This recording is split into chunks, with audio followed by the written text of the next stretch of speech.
Kamran academy classes में आपका स्वागत है। मैं कामरान अकमल। आज की इस वीडियो में जो हम डिस्कस करने जा रहे हैं वह है मई मंथ का करंट अफेयर्स, जिसमें हम 21 मई से लेकर 30 मई तक जो भी इम्पोर्टेंट करंट अफेयर्स होंगे उसको हम डिस्कस करेंगे। इसी के साथ साथ इस वीडियो का PDF आप मेरे Telegram link Kamran academy classes से भी जाके डाउनलोड कर सकते हैं और उसका जो लिंक जो मैं डिस्क्रिप्शन बॉक्स में दे दूँगा। साथ ही साथ आपका कोई सजेशन हो या फीडबैक हो तो आप कमेंट बॉक्स में अपना सजेशन और फीडबैक दे सकते हैं। शुरू करते हैं। आज का सबसे पहला जो करंट अफेयर्स है वो ये है, who become 5th Indian women's boxer to win a gold at the world championships. Hindustan की वो पाँचवीं कौन सी महिला है जो पाँचवीं महिला बनी है जिसने गोल्ड मेडल जीता है वर्ल्ड चैम्पियनशिप में। तो इसके बारे में अगर हम बात करते हैं तो इसका जो करेक्ट आंसर है वह है ऑप्शन डी, निकहत ज़रीन जो है पाँचवीं महिला है जिसने गोल्ड मेडल को जीता है। और इससे पहले जो और ये भी याद रखिएगा कि जो अभी वर्ल्ड चैम्पियनशिप का जो बॉक्सिंग का वर्ल्ड चैम्पियनशिप हुआ है वो तुर्की में हुआ है।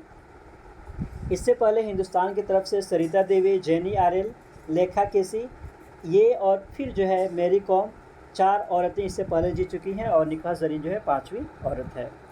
Question number 2, which Indian state was to top recipient of FDI equity inflows in financial year 2021-22। Hindustan का वो कौन सा स्टेट है जहां पे फॉरेन डायरेक्ट इन्वेस्टमेंट का इनफ्लो सबसे ज़्यादा हुआ फाइनेंशियल ईयर 2021-22 में। तो इसका जो करेक्ट आंसर है वह है option D, Karnataka. Second number पे महाराष्ट्र है एंड थर्ड नंबर पे दिल्ली है। और जिस सेक्टर में सबसे ज़्यादा इन्वेस्ट हुआ है वह है आपका computer software and hardware sector, और फिर दूसरे नंबर पर जो है वह है automobiles. Question number 3, which nation plans to launch world first search for habitable planets through space telescope. दुनिया का वो कौन पहला सा कंट्री है जिसने अभी ये अनाउंस किया है कि वो हैबिटेबल प्लैनेट को सर्च करेगा और स्पेस टेलीस्कोप के ज़रिए से। तो इसके बारे में अगर हम बात करते हैं तो इसका जो करेक्ट आंसर है वह है चाइना है।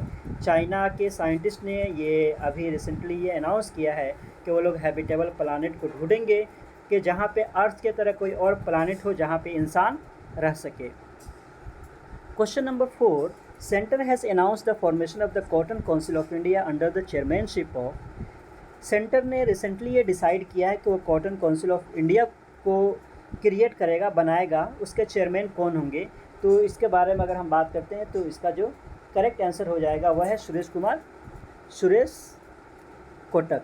इसी के साथ साथ इसमें बहुत सारे ऑर्गेनाइजेशन और संस्थान जो है मिलकर काम करेंगे, जिसमें अगर हम बात करते हैं कि टेक्सटाइल रिप्रेजेंटेटिव होंगे, टेक्सटाइल से, एग्रीकल्चर से, कॉमर्स से and cotton corporation of India, इसके रिप्रेजेंटेटिव वहाँ पे काम करेंगे। और उसी के साथ साथ फाइनेंस मिनिस्ट्री के भी रिप्रेजेंटेटिव उसमें रहेंगे और कॉटन के डेवलपमेंट के लिए ये संस्थान काम करेगा।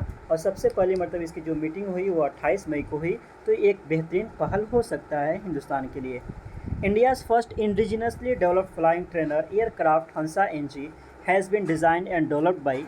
हिंदुस्तान का पहला indigenously developed flying trainer aircraft जिसका नाम हंसा NG है, उसको किसने डिज़ाइन और डेवलप किया है? तो इसका जो करेक्ट आंसर है वह है DRDO, defence research and development organisation. Question number 6, which country has shared the BRICS foreign ministers meet in 2022। 2022 का ब्रिक्स फॉरेन मिनिस्टर का जो मीट हुआ है उसका आयोजन करने वाला कौन कंट्री है? तो इसका जो करेक्ट आंसर है वह है चाइना। और आपको पता होना चाहिए कि 2021 में ब्रिक्स का जो प्रेसिडेंसी था वो हिंदुस्तान के पास, लेकिन जनवरी में हिंदुस्तान ने चेयरमैनशिप को चाइना के हवाले कर दिया है। तो इस तरीके से जो भी अब मीटिंग होंगे ब्रिक्स के उसको चाइना ही कंडक्ट करेगा।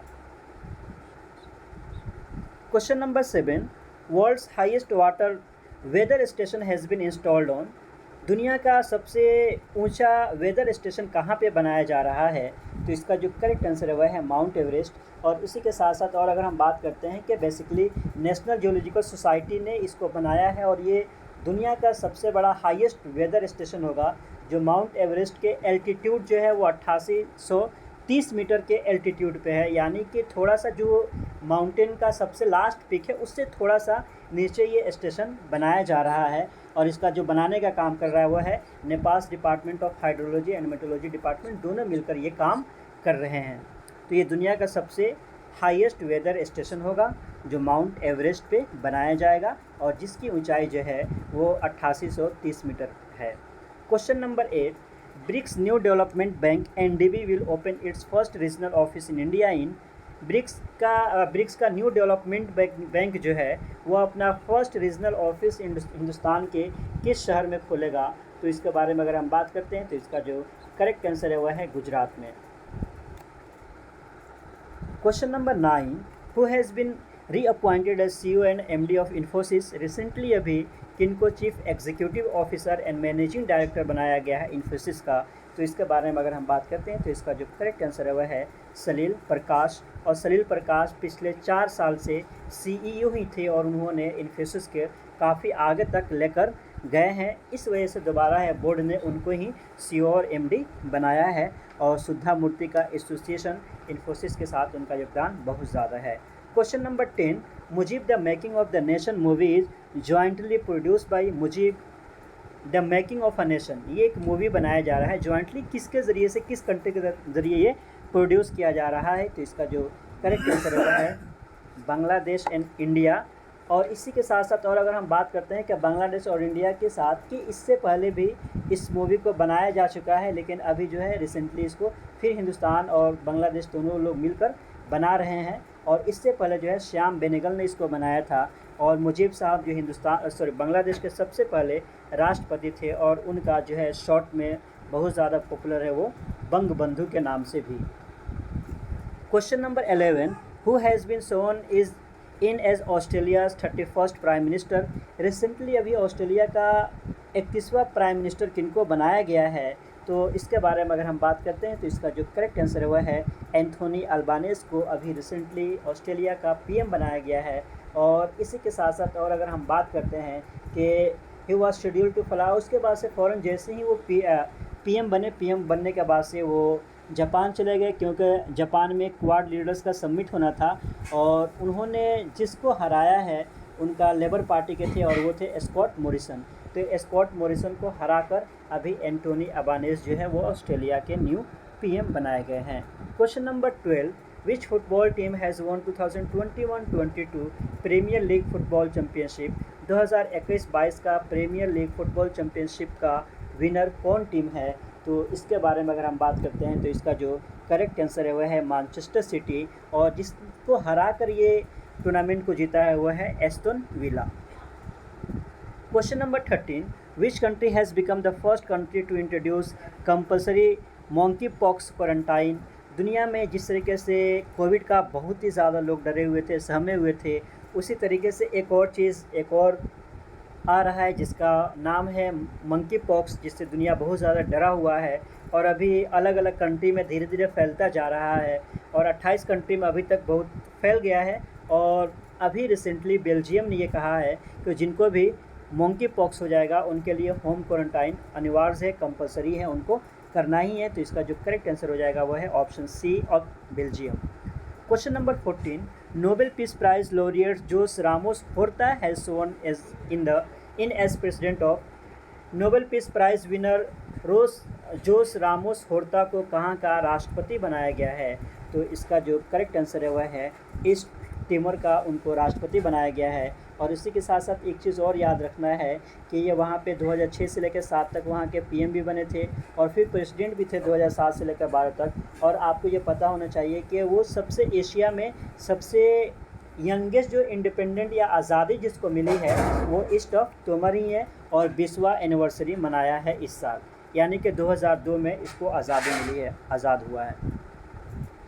Who has led Indian delegation at world economic forums annual meeting in Switzerland? Hindustan के जानिब से हिंदुस्तान के डेलीगेट को वर्ल्ड इकोनॉमिक फोरम पे किसने रिप्रेजेंट किया है, जिसका आयोजन अभी दावोस स्विट्ज़रलैंड में हुआ था? तो इसका जो करेक्ट आंसर है वह है ऑप्शन B पीयूष गोयल। और ये 22 मई से लेकर 26 मई तक वहाँ पे चला था। Question number 16, when has the 144th birth anniversary of the great Gama been celebrated? Hindustan के ग्रेट गामा का बर्थ एनिवर्सरी कब मनाया जाता है? तो इसके बारे में अगर हम बात करते हैं तो इसका जो करेक्ट आंसर है वह है ऑप्शन ए 22 मई को। और ग्रेट गामा पहलवान जो है वो बहुत ही ज़्यादा लेजेंडरी रेसलर हैं इंडिया के इतिहास में, और उनको जो है रुस्तम हिंद भी कहा जाता है या रुस्तम ज़माना भी कहा जाता है। और उनके बारे में ये कहा जाता है कि उन्होंने अभी तक अपनी ज़िंदगी में एक भी कुश्ती को नहीं हारा था। 22 मई 1878 को उनके पैदाइश जो है कश्मीर के एक मुस्लिम घराने में हुआ था। Question number 17, which edition of India Bangladesh naval bilateral CORPAT exercise commences in northern bay of Bengal recently पाँचवा कौन सा एडिशन है जो बांग्लादेश नेवी और हिंदुस्तान के जो नेवी बायलैटरल एक्सरसाइज होता है जिसको हम कोरपाट का नाम से जानते हैं, तो कौन सा एडिशन को अभी आयोजन किया गया था नॉर्थ बे ऑफ बंगाल में। तो इसका जो करेक्ट आंसर है वह है 5। ये अभी तक इससे ये पता चलता है कि अभी तक दोनों के दरमियान में 5 नेवल एक्सरसाइज हो चुके हैं इंक्लूडिंग दिस वन। टोटल 5 नहीं, ये 4th है, और अभी 5वां जो होगा 2023 में होगा, तो टोटल अभी 4 हो चुके हैं, और ये चौथा है जो 22 और 23 मई के दरमियान में किया गया था। Question number 18, who has been appointed as the commissioner of municipal corporation of Delhi. Recently किनको म्यूनसिपल कॉरपोरेशन ऑफ दिल्ली का कमिश्नर बनाया गया है, तो इसके बारे में अगर हम बात करते हैं तो इसका जो करेक्ट आंसर है वह है Gyanesh Bharti. Option B is the correct answer. और उसी के साथ साथ अभी recently south Delhi municipal corporation, north Delhi municipal corporation और ईस्ट दिल्ली म्यूनसिपल कॉरपोरेशन को मर्ज कर दिया गया था 2022 में। तो इलेक्शन होना है, इलेक्शन होने के बाद से फिर जो भी होंगे उनको बनाया जाएगा। तब तक के कमिश्नर जो है वो गयानेश भारती को बनाया गया है। Question number 19, world thyroid day is observe every year on. दुनिया में वर्ल्ड थायराइड डे कब मनाया जाता है, तो इसका जो करेक्ट आंसर है वह है ऑप्शन डी 25 मई को हर साल पूरी दुनिया में वर्ल्ड थायराइड डे मनाया जाता है। और इसी के साथ साथ ये मनाने के पीछे का जो रीज़न है वो ये है कि थायराइड से रिलेटेड लोगों में अवेयरनेस लाया जा सके और हम कुछ ऐसे स्टेप ले सके जिसके ज़रिए से इसका प्रिवेंशन हो। और इसको अगर हम बात करते हैं कि बहुत सारे कंट्री के जिनका कहीं ना कहीं एसोसिएशन थायराइड से था, उन सब लोगों ने मिलकर इसकी शुरुआत की। और सबसे पहली मरतबा इसको जो मनाया गया 2008 में मनाया गया, और उसमें यूरोपियन थायराइड एसोसिएशन है, अमेरिकन थायराइड एसोसिएशन है, लैटिन अमेरिकन थायराइड सोसाइटी है, और उसी के साथ साथ एशिया ओशिनिया थायराइड एसोसिएशन है। इन चारों ने मिलकर थायराइड डे मनाने का संकल्प लिया और 2008 में सबसे पहले इसकी शुरुआत की गई। Question number 20, who become the youngest Indian mountaineer to submit the Everest base camp. Hindustan का वो कौन सा सबसे यंगेस्ट बना है जिसने माउंट एवरेस्ट को बेस कैंप को वहाँ तक पहुँच गया है, सबसे छोटा सा बच्चा है। तो इसके बारे में अगर हम बात करते हैं तो वह है स्केटर। इसके बारे में अगर हम बात करते हैं तो रेदम ममानिया है और ये वर्ली से है, और इन्होंने सिर्फ 10 साल की उम्र में माउंट एवरेस्ट के जो बेस कैंप है वहाँ तक वो पहुँच गए हैं, और इससे पहले किसी का ये अचीवमेंट नहीं रहा है। Question number 21, who has been appointed as the new lieutenant governor of Delhi. Recently किनको अभी दिल्ली का एलजी बनाया गया है, तो इसका जो करेक्ट आंसर है वह है विनय कुमार सक्सेना का। इससे पहले अनिल बैजल जी थे और अनिल बैजल ने रिज़ाइन कर दिया था, इस वजह से उनके बाद से विनय कुमार सक्सेना को लेफ्टिनेंट गवर्नर बनाया गया है। Question number 22, who will lead India in its upcoming T20 series against south Africa. तो अभी जो 2022 में साउथ अफ्रीका के साथ T20 होने वाला है उसमें हिंदुस्तान के लीड करने वाले कौन हैं, तो इसका जो करेक्ट आंसर है वह है KL राहुल, क्योंकि अक्सर जो 5 से 6 सीनियर खिलाड़ी हैं उनको रेस्ट दे दिया गया है। Question number 23, arrear blue बिलाइड cookery snake was spotted in which state after 112 years. 112 साल के बाद पहली मरतबा किसी स्टेट में बिलेड कुकरी स्नेक को पाया गया है, तो वो कौन सा स्टेट है, तो इसके बारे में अगर हम बात करते हैं तो इसका जो करेक्ट आंसर है वह है Assam. Question number 24, which is the venue of the 75th edition of the world health assembly.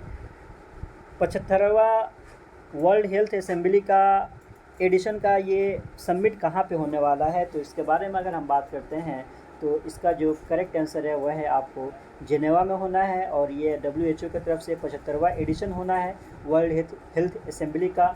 और उसी के साथ साथ और अगर हम बात करते हैं कि ये भी काफ़ी बड़ा एक संस्थान है, और क्या करना है कैसे करना है तमाम चीज़ों को देखता है और उसी के अकॉर्डिंग फिर ये डिसीज़न लेता है। तो इसका जो करेक्ट आंसर हो जाएगा वह है जिनेवा, जो स्विट्ज़रलैंड में है।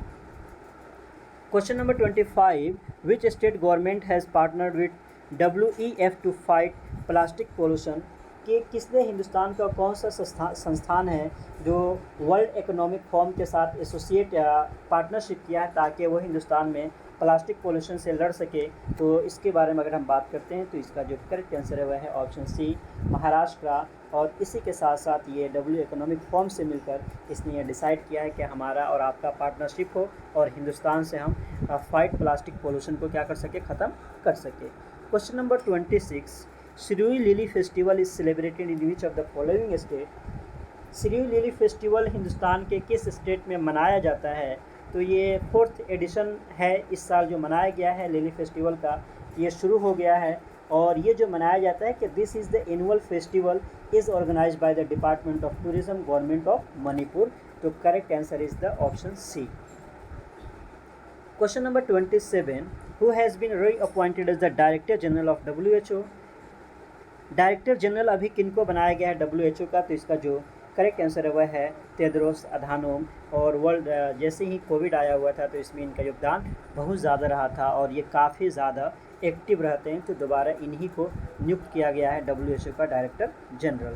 Question number 28, the 2022 Quad leader summit held 24 May on, कहाँ पे हुआ था। 2024 का जो क्वाड लीडर समिट हुआ था वो कहाँ पे हुआ था। तो इसके बारे में अगर हम बात करते हैं तो इसका जो करेक्ट आंसर है वह है टोक्यो, जापान में। और इसी के साथ साथ और अगर हम बात करते हैं कि ये भी एक काफ़ी बड़ा संस्थान है और इसमें 4 कंट्री पार्टिसिपेट करती है, वह है Australia, India, Japan and United States of America. Question number 29, who has been named among world 100 most influential people for the 2022 by Times magazine, कि इसमें से किनका नाम जो है 2022 का वर्ल्ड के सबसे मोस्ट इन्फ्लुएंशियल पर्सनालिटी में नाम आया है। तो इसके बारे में अगर हम बात करते हैं तो इसका जो करेक्ट आंसर है वह है सुप्रीम कोर्ट के लॉयर करुणानंदी का। तो option A is the correct answer. Question number 30, global collaboration village is the new initiative of which organisation, एक नया इनिशिएटिव लाया जा रहा है जो काफ़ी बेहतरीन इनिशिएटिव हो सकता है और वह है ग्लोबल कोलैबोरेशन विलेज। तो इसको कौन सा संस्थान जो है ऑर्गेनाइज करेगा। तो इसके बारे में अगर हम बात करते हैं तो इसका जो करेक्ट आंसर है ये है वर्ल्ड इकोनॉमिक फोरम की तरफ से ये किया जा रहा है। और बेसिकली दावोस मीटिंग में ये अनाउंस किया गया था कि वर्ल्ड इकोनॉमिक फोरम की तरफ से ग्लोबल कोलैबोरेटिव विलेज को लाया जाएगा। और इसमें ख़ास तौर से जो लॉन्च किया गया कोलैबोरेशन के साथ वह है एक्सेंचर और माइक्रोसॉफ्ट, दोनों मिलकर इसको फाइनेंस के साथ सपोर्ट करेंगे और ये वर्ल्ड इकोनॉमिक फोरम का ये इनिशिएटिव है। Question number 31, who has become India's army first women combat pilot, Hindustan के फर्स्ट इंडियन आर्मी के फर्स्ट वुमेन कॉम्बैट पायलट कौन बनी है। तो इसके बारे में अगर हम बात करते हैं तो इसका जो करेक्ट आंसर है वह है Abhilasha Barak. Question number 32, what is the rank of Indian air force in the world air power index 2022, 2022 में इंडियन एयरफोर्स का ranking world air power index में कौन सा रहा है। तो यहाँ पे अगर हम बात करते हैं कि सबसे ज़्यादा पावरफुल कौन रहा है तो यहाँ पे द इंडियन एयरफोर्स जो है वो 3rd पोजीशन मिला है। और तो ये 3rd position option B is the correct answer. China और जापान जो है वो हिंदुस्तान से पीछे हैं। तो ये आपको याद रखना है कि हिंदुस्तान की जो रैंकिंग है वो 3rd पोजीशन है। Question number 33, which country has top medal tally of the 2022 IBA women's world boxing championship, अभी वर्ल्ड बॉक्सिंग चैम्पियनशिप जो हुआ था उसमें हिंदुस्तान को कितना मेडल मिला। तो इसके बारे में अगर हम बात करते हैं कि अभी इंटरनेशनल बॉक्सिंग एसोसिएशन का जो बॉक्सिंग चैम्पियनशिप हुआ उसमें हिंदुस्तान, ख़ासतौर से हमें ये जानना है कि किस कंट्री ने टॉप किया है।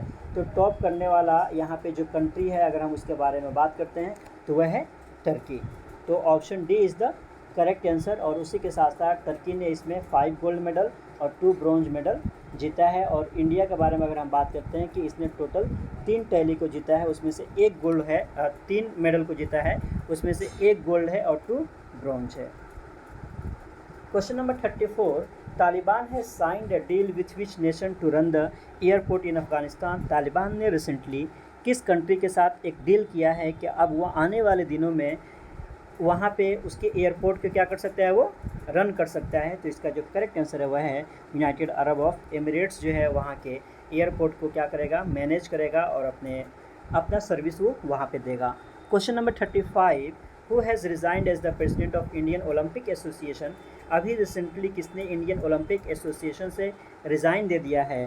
तो इसका जो करेक्ट आंसर है वह है ऑप्शन ए, नरेंद्र बत्रा जी। और नरेंद्र बत्रा के बारे में अगर हम बात करते हैं तो वे FIH के प्रेसिडेंट भी है, जो इंटरनेशनल हॉकी फेडरेशन है उसके प्रेसिडेंट है। तो उसी का बर्डन बहुत ज़्यादा हो रहा है, इस वजह से उन्होंने इंडियन ओलंपिक एसोसिएशन से अपना रिज़ाइन दे दिया ताकि उसको कोई और आदमी हैंडल करे और सही से उन चीज़ों को देख सके। Question number 36, who is the author of the book title listen to your heart the London adventure. के रिसेंटली किसने एक बुक लिखा है जिसका नाम है लिसन टू योर हार्ट, अपने दिल की बातों को सुनिए। तो इसके बारे में अगर हम बात करते हैं तो इसका जो करेक्ट आंसर है वह है रस्किन बॉन्ड ने इस किताब को लिखा है। तो option B is the correct answer, ठीक है। और उसी के साथ साथ उन्होंने काफ़ी ज़्यादा किताबें लिखी है और बहुत सारे प्राइज़ भी रस्किन बॉन्ड को दिया गया है। Question number 37, which country India has conducted 3rd edition of navy bilateral exercise Bongo सागर।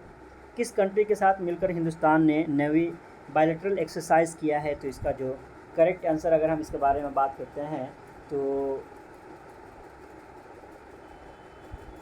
इसके बारे में अगर हम करेक्ट बात करते हैं तो वो हो जाएगा हमारा Bangladesh. Option D is the correct answer. Question number 38, India's biggest drone festival Bharat drone Mahotsav 2022 has been inaugurated in. India का सबसे बिगेस्ट ड्रोन फेस्टिवल जिसका भारत ड्रोन महोत्सव 2022 का आयोजन कहाँ पे किया गया है। तो इसका जो करेक्ट आंसर अगर हम इसके बारे में बात करते हैं तो वह है ऑप्शन बी, दिल्ली। और ये 27 से लेकर 28 मई को 2 दिन में ये किया गया था प्रगति मैदान में। क्वेश्चन नंबर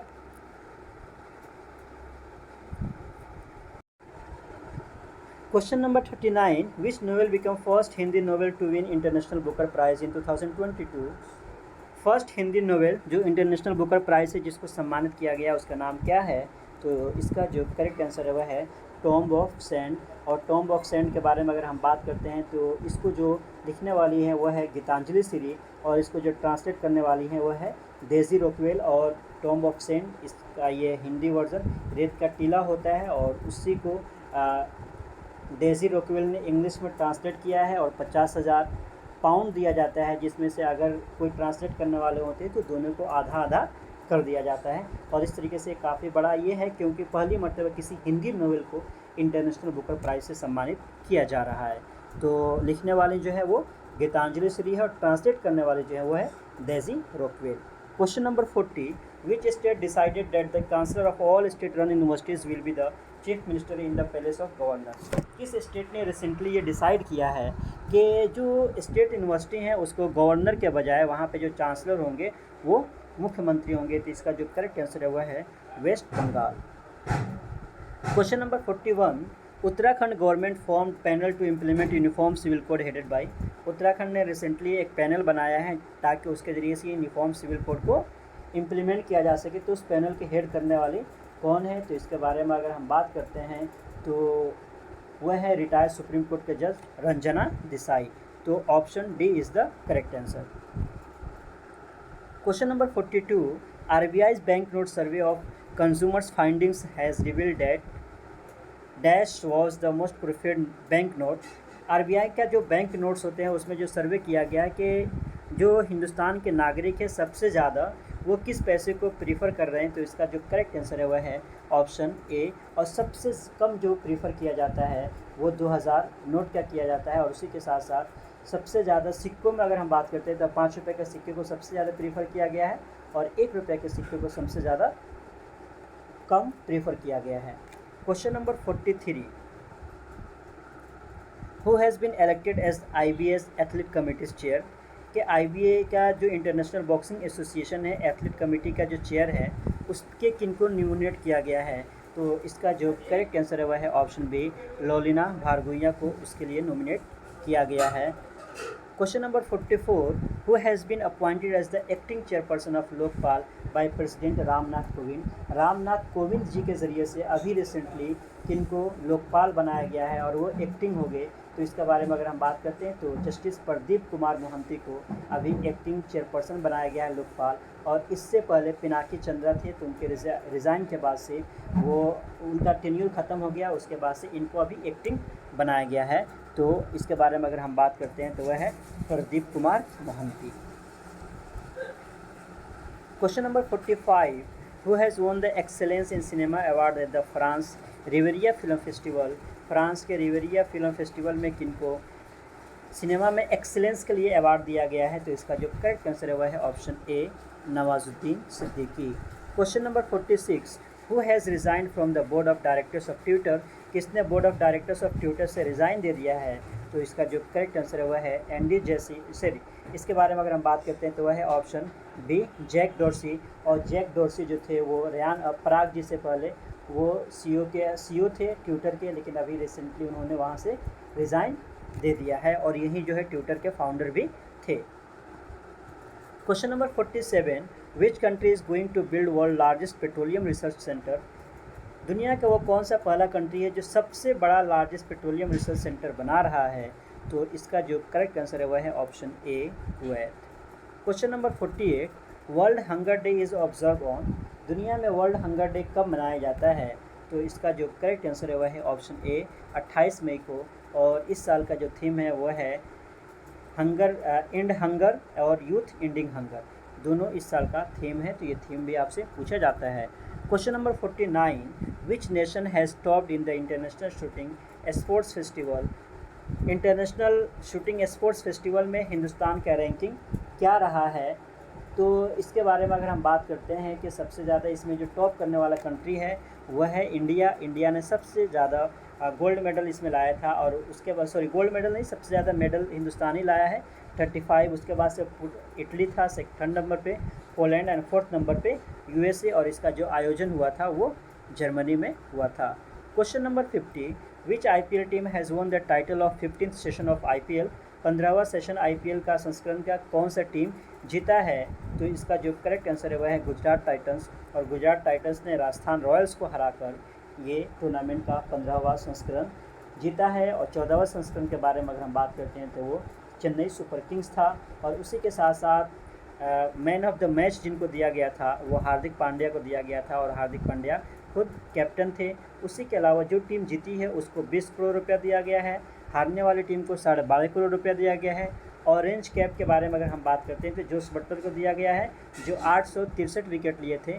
पर्पल कप के बारे में अगर हम बात करते हैं तो वो युजवेंद्र चाहल को दिया गया है, उन्होंने 27 विकेट लिया था।